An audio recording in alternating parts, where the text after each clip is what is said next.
Welcome back to Insight. In Insight today, we're discussing the Right to Information Act.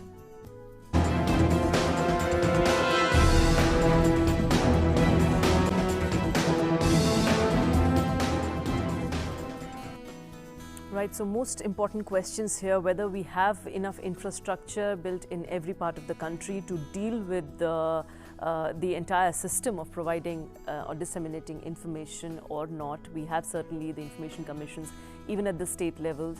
At state levels, in fact, a few states have come up with some sort of provisions like the states of Bihar, Madhya Pradesh, I am told, who have restricted the number of questions and the number of words in which the request can be made. But how do you really look at the judiciary and its point of view towards the entire issue of right to information?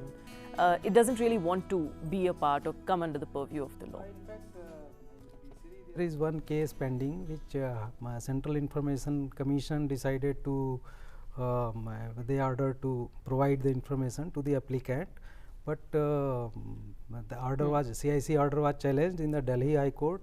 They decided in favor of the applicant. Then they challenged for the review, and the double bench also decided same way. Then the order is the petition is pending before the Supreme Court, and Supreme Court it to constitute the constitution bench to decide that case, and since last 2.5 years it is pending, and the constitution bench is yet to be constituted.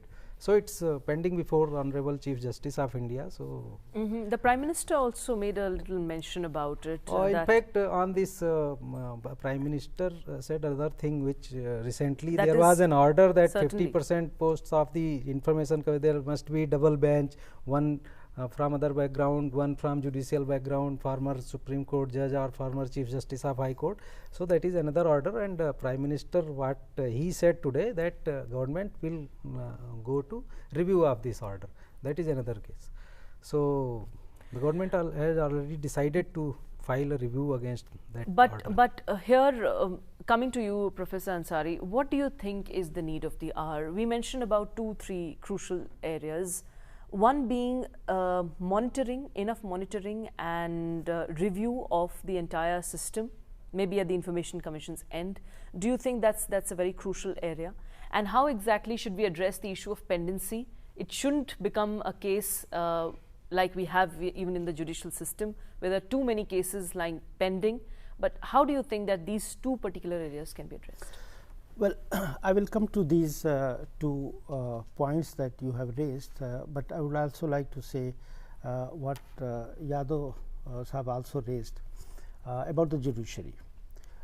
In the Central Information Commission, we looked at the role of judiciary from the following perspective. One, they, like any other organization, have the same function as any other organization regarding recruitment of staff, management of staff, and also the expenditure on various activities, which any other public authority does.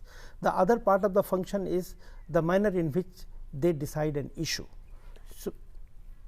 So in this case, the Information Commission has never asked any judicial system, any court, to disclose the manner in which they have arrived at certain decision.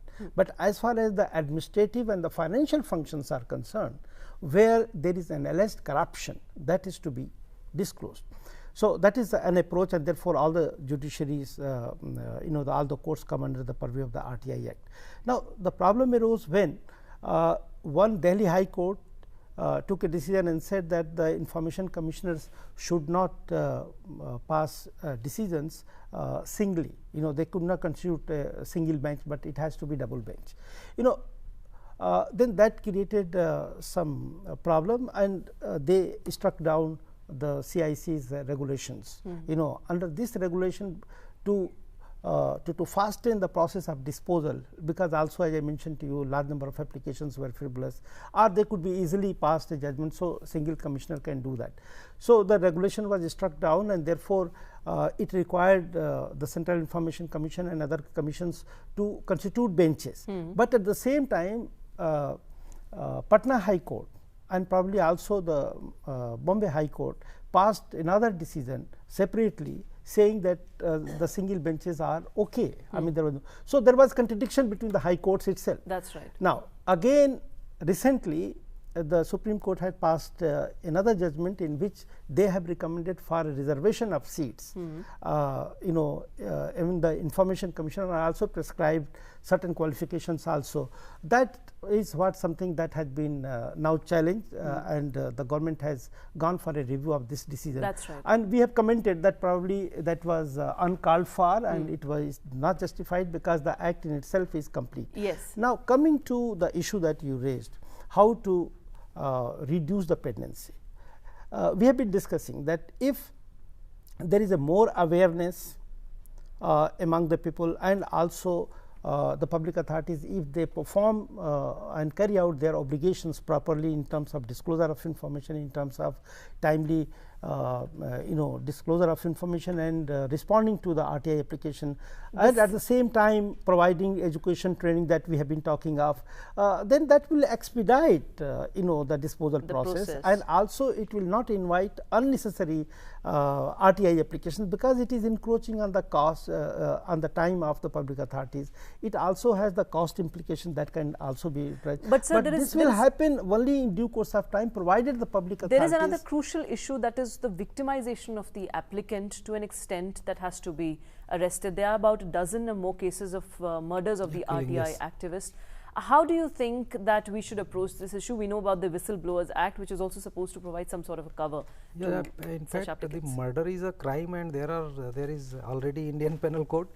But what I see, to get some information through RTI, it's very challenging at the grassroots level.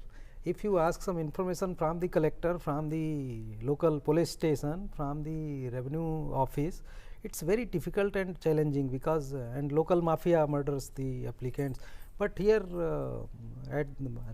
most of the cases I file in the Prime Minister's office and Cabinet Secretariat, here is lot of democracy, and there is no, when I visit somewhere, people always ask from me also that, did you feel any threat? I have feel no threat, because a powerful media organization is also behind me. It clearly underlines that it's a very empowering But at the grassroots level, it's very challenging.